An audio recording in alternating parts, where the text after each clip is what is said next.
Magandang umaga. Narito na mga unang balitang hatid ng GMA Integrated News. Tinitingnan ng Energy Regulatory Commission, ERC, kung may naging kapabayaan at kung may dapat parusahan kaugnay sa pagpalya ng mga power plant nitong mga nakaraang araw. Ay kasi sa National Grid Corporation of the Philippines, NGCP, 32 power plant ang pumalya. Kaya nagkaroon ng red at yellow alert sa Luzon at Visayas. Sagot naman ng grupo ng independent power producers, walang plantang ginustong hindi makapag-supply ng kuryente. Kapag hindi raw kasi nila na-maintain ng maayos ang mga planta, hindi sila kikita. Ginit ng COMELEC na naaayon sa batas ang pag-award ng kontrata sa South Korean firm na Miru Systems Company Limited para sa eleksyon 2025. Yan ay matapos maghain ni dating Caloocan Representative Egay Erice ng petisyon sa Korte Suprema para ipawalang bisang 18 billion peso contract ng Miru. Ayon kay Erice, may mga prosesong hindi umano sinunod ng COMELEC. At ngayon lang daw gagastos ng ganito kalaking budget ang gobyerno para sa eleksyon. I think this is a robbery in progress. Kaya ang may imbyer na rito, hindi yung eleksyon, kundi yung robbery. Easily, will be robbed of 10 billion pesos. Depensa naman ni COMELEC Chairperson George Erwin Garcia, nasunod ang batas sa pag-award ng kontrata sa Miru. Tinanggi rin ni Garcia na overpriced ang kontrata. May babala rin siya kaugnay sa hiling na temporary rescinding order ni Erice. Baka po kasi hindi tayo makapagtuloy ng automated election kung sakasakali pong mapapahinto tayo sa ating ginagawa. Bago ito, naglabas naman ng desisyon ng Korte Suprema nagsasabing grave abuse of discretion ang pag-disqualify ng COMELEC sa Smartmatic sa election bidding. Sabi ni Garcia, magfa-file sila ng motion for reconsideration kaugnay nito. Matatandaan na dinisqualify ng COMELEC ang Smartmatic noong 2023 dahil sa alegasyong sangkot ito sa umunoy bribery kay dating COMELEC Chairman Andres Bautista.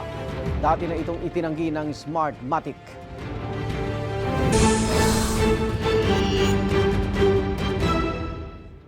Umabot na sa mahigit 100 milyong piso ang pinsala ng El Nino sa agrikultura sa probinsya ng South Cotabato. Batay sa datos ng Office of the Provincial Agriculture, mula Enero hanggang Marso ngayong taon, mahigit 1,700 hektarya ng taniman at palaisdaan ang natuyot at napinsala dahil sa matinding init. Patuloy pa itong minomonitor ng lokal na pamahalaan. Sa Olongapo City naman, nirarasyon na ng libreng tubig ang ilang residente na nakararanas ng mababang supply. Naapektuhan na raw kasi ng matinding init ang mga pinagkukunan ng tubig ng lungsod. Hinihimo ang mga residente na mag-ipon ng tubig at maging matipid sa paggamit.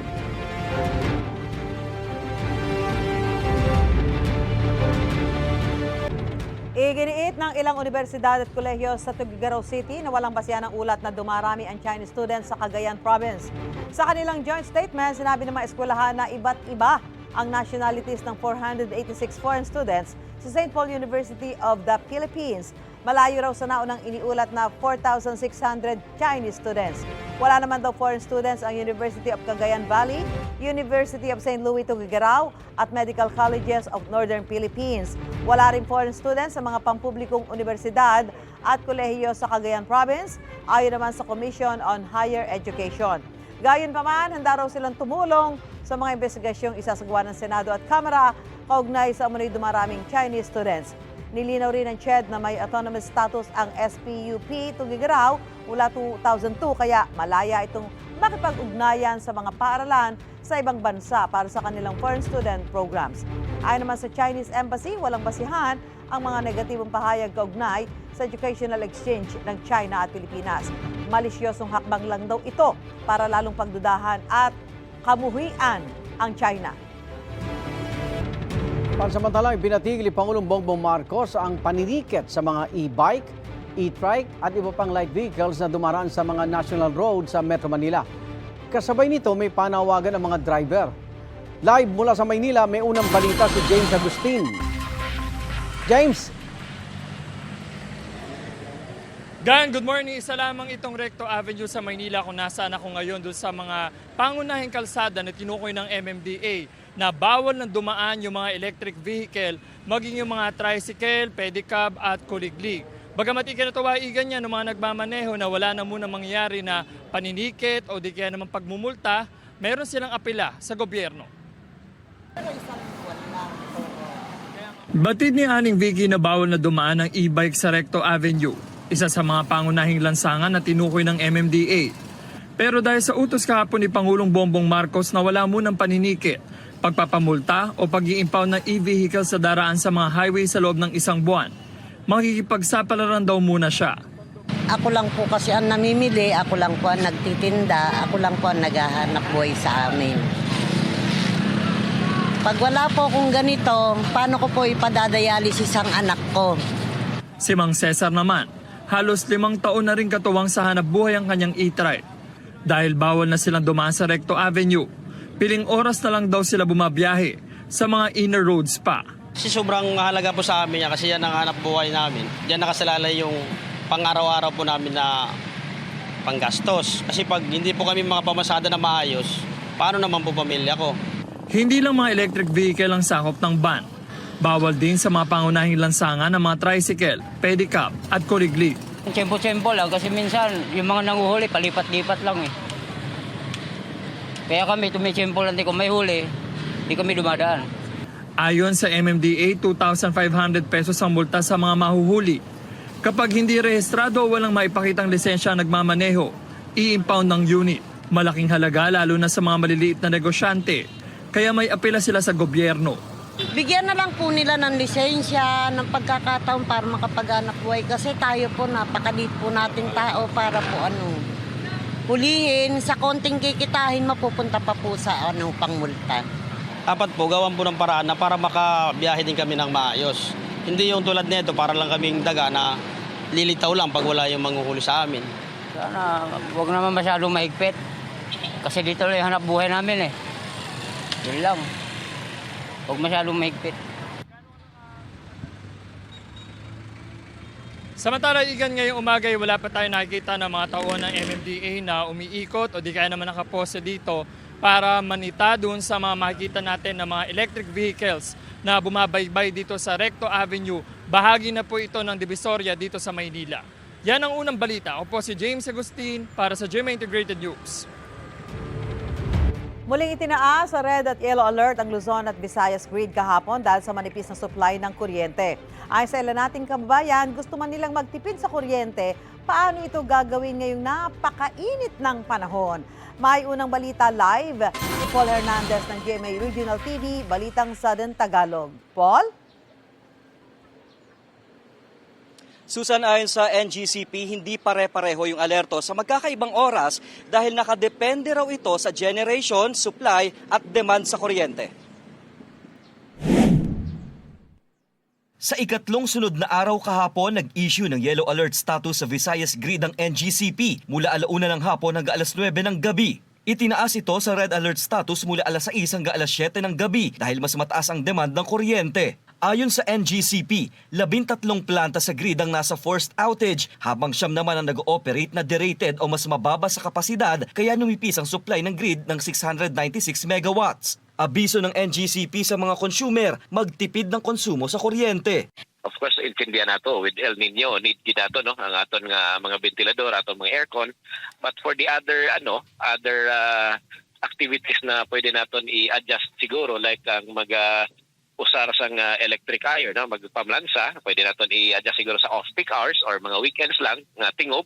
Ang daing ng mga consumer, paano sila makakapagtipid sa kuryente ngayong nararanasan ng matinding init ng panahon? Tipid ka, ikaw naman ang masuffer kay tama kainit. So, diragid nagadugang ang kalain sang pamatsyag sa mga tao. Doon sa amon na daw hindi ko kami kakinot kay kulang gid abisan electric fan gani init man gyapon.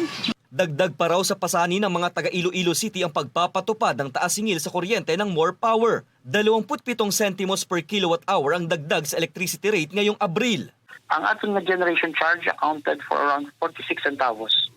No, so, main factor dira ang ating WSM, no, na nagsaka siya by almost 1 peso per kilowatt hour. No. So, ang swerte lang kaya ang ating bilateral accounts for the majority of our power supplies. Ang aton nga WSM is only 28% of the generation pie. Bukas, 12 oras na scheduled power interruption ang mararanasan ng ilang consumer ng Ileco 1 at Gimelco. 2 oras ring mawawala ng kuryente ang mga consumer ng More Power sa ilalim ng La Paz Substation dahil sa paglipat ng connection sa Santa Barbara Power Barge Ingor 69 kV line na pasilidad. Isinailalim din sa red alert ang Luzon Grid kahapon mula alas 3 hanggang alas 4 ng hapon at alas 8 hanggang alas 10 ng gabi. Naka-yellow alert naman mula alauna ng tanghali hanggang alas 3 ng hapon at alas 4 ng hapon hanggang alas 8 ng gabi at alas 10 hanggang alas 11 ng gabi. Nag-iiba siya kasi depende yan sa supply or sa generation and at the same time yung demand sa oras ngayon. Bilang tugon ng Meralco sa red and yellow alert at para maiwasan ang power interruption, kinausap na nila ang mga malalaking kumpanya at industriya na gumamit muna ng generator set na bahagi ng kanilang interruptible load program. That way po, dahil hindi na sila kukuha ng supply mula sa grid, ay maiis po natin yung demand. Baka katulong po yan na yung limitadong supply natin kapag red alert ay mairarasyon natin. Ganito na rin daw ang ginawa ng Meralco na nagkaroon din ng red alert sa Luzon Grid nitong mga nakaraang araw. Okay, Susan, sa impormasyon ng Meralco, nagkaroon ng mahigit 400 megawatts sa ilalim ng kanilang interruptible load program. Kaya naman, hindi na raw nagkaroon pa ng malawakang power interruption. Susan? Maraming salamat, Paul Hernandez ng GMA Regional TV, Balitang Saren, Tagalog. Ngayon tag-init, may diskarte ang ilang consumer para makatipid sa kuryente. Kung paano yan, alamin yan sa unang balita ni EJ Gomez. Paypay dito, paypay doon. O kaya naman pagkain at pag-inom ng malamig. Kanya-kanyang paraan ng mga Pinoy para maibsan ng matinding init ngayon. Di na rin maiwasan ng ilan ang magdamagang aircon at electric fan. Tapos pag singilan na sa kuryente, magugulantang sa laki ng bill. Ang pamilya ni Annalisa, prepaid kuryente ang diskarte para raw mabudget ang konsumo. Sa kada 100 pesos na kuryente load o K-load, may kuryente ang kanyang buong bahay ng 8 to 12 hours. Aircon, ref, electric fan, rice cooker at washing machine daw ang appliances na arawang kumukonsumo ng kuryente sa kanilang bahay. Ang kagandahan lang ng K-load, nakakaligtas kami sa brownout, tapos pagka na in case na na-shutdown kami, agad na naibabalik agad yung electricity pagka-load mo lang within a minute. Nasa 3 hanggang 5,000 piso ang sumatotal na nagagastos ni Annalisa sa kuryente kada buwan. Ayon sa Meralco, sa katapusan ng 2023, nasa 97,000 ang K-load users, 1% ng 7.8 million customers nito. 2013 sinimula ng programa bilang isang option ng mga customer, lalo na yung mga walang kakayahan na magpakabit ng sariling linya ng kuryente at magkaroon ng buwanang bayarin. Based sa mga service na ginawa namin to measure customer satisfaction, marami rin naman na currently under this program na satisfied. Si Marites na postpaid Meralco customer, lagi raw nai-stress sa Meralco bill na umaabot sa 6,000 o higit pa. Pinag-iisipan niya na rin daw magpa-load na lang ng kuryente. Mas matututo silang magtipid kung halimbawang deload ang kuryente mo. Kasi syempre may isip nila madaling mauubos yung load, madaling mapuputulan ng kuryente. Pero paalala ng Meralco, mahalagang gawing kaugalian ang pagtitipid sa kuryente. Aircon for example, iset mo sa 25 degrees, di ba? Refrigerator, wag mo masyadong punuin. Make sure yung gasket nakalapat. Electric fans dapat laging malinis. Use natural lighting. At kung kaya, mag-invest o gumamit ng mga energy-efficient appliances o yung mga may inverter technology. Ito ang unang balita. EJ Gomez para sa GMA Integrated News. Pumirma ng kasunduan ng Department of Transportation, Metro Manila Development Authority at Department of Interior and Local Government DILG para paigtingin pa ang operasyon kontra kolorum sa Metro Manila. At bahagi pa ng solusyon yan sa mabigat na daloy ng trapiko sa NCR. Kaugnay niyan, makakaprayan po natin live si Transportation Undersecretary Ferdinand Ortega. Magandang umaga po, Yusek Ortega. Good morning, Igan. Magandang umaga sa iyo. Initial 1 million ang multa ba sa operator ng kolorum? Tama ho? Tama yun. Bus aabot ng 1 million, yung mga van aabot ng 200,000. So malaki ang penalty, ang kailangan nilang bayaran pag sila'y nahuli. Pag naging maigting ang kampanya kontra kolorum, luluwag ho ba ang traffic natin? Alam mo, malaking tulong ang anti-kolorum not only sa pagluwag safety ng ating mga commuters kasi illegal yan. At ang bonus dito, malaking tulong sa mga legit transportation workers, drivers. Dahil almost 35% ang natatanggal sa kita ng ating mga legitimate transportation workers. Ilang porsyento naman mawawala sa kalye? Walang data eksakto kung ilan, no? Dahil, pero ang importante dito malaman is kahit anong porsyento yan, Igan, malaking tulong yan sa ating traffic problem. Ba't ba nagkakaroon ng kolorum? Ang gobyerno ba may kabiguan, bigyan naman sila ng prangkisa? Alam mo, stricto ang gobyerno sa bagay na yon, pero alam mo naman, dahil alam natin may pangangailangan, talagang ibibigay naman yung prangkisa. Proseso lang ang kailangan dyan, pero syempre siguro nasanay sila sa walang proseso, walang bayad, or walang, alam mo na, yung mga bagay to make them legitimate, siguro kaya sila nagkokolorum na lamang. Lahat po ba ng public transport, kolorum, bus, service van, pati jeep, ano? Alam mo, Igan, nalaman ko eventually, pati bus pala, nagiging kolorum. Lahat ng mode meron. Kaya nga, lahat ng mode apektado sa kolorum. Nabanggit ito ni Pangulong Bongbong Marcos na ide-develop ang mga kalapit na probinsya para makatulong din po sa problema sa traffic sa NCR. Ano ho bang mga proyekto ang ikangay kaugnay nitong nabanggit ni Pangulong BBM? Alam mo, nagkaroon ng Transport Summit tungkol sa traffic sa Metro Manila. Ang mga solusyon dyan, mapapaaga yung pasok para yung mga government workers, iba sa pribado, that will lessen traffic.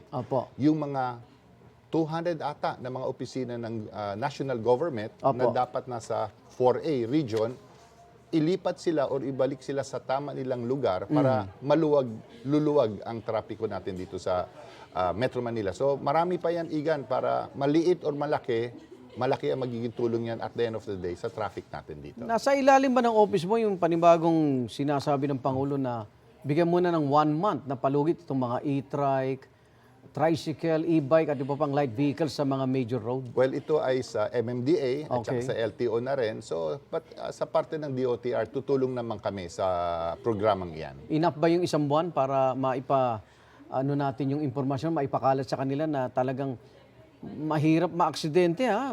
Bawal yung sa lugar, major roads. Hindi pang major roads po yung mga ganung uri ng sasakyan. Yusek. Igan, ang 1 month, dahil sa malakas ang ating social media, I think that's more than enough para ma-educate, ma-inform yung ating public kung ano yung bawal. Meron po, baka yung naisip panawagan, baka makatulong itong programa natin. Go ahead po. Nako, malaking tulong tong media kayo sa anti-colorum. Tulong-tulong ang DOTR, MMDA, at saka DOTR. This will help our workers legit, earn decently or more. But most especially, makakatulong to sa ating mananakay na maging safe sila sa biyahe nila araw-araw. Maraming salamat, Transportation Undersecretary Andy Ortega. Mga kapuso, para una ka sa mga balita, mag-subscribe sa GMA Integrated News sa YouTube. Sa mga kapuso abroad, subaybayan niyo po kami sa GMA Pinoy TV at sa www.gmanews.tv.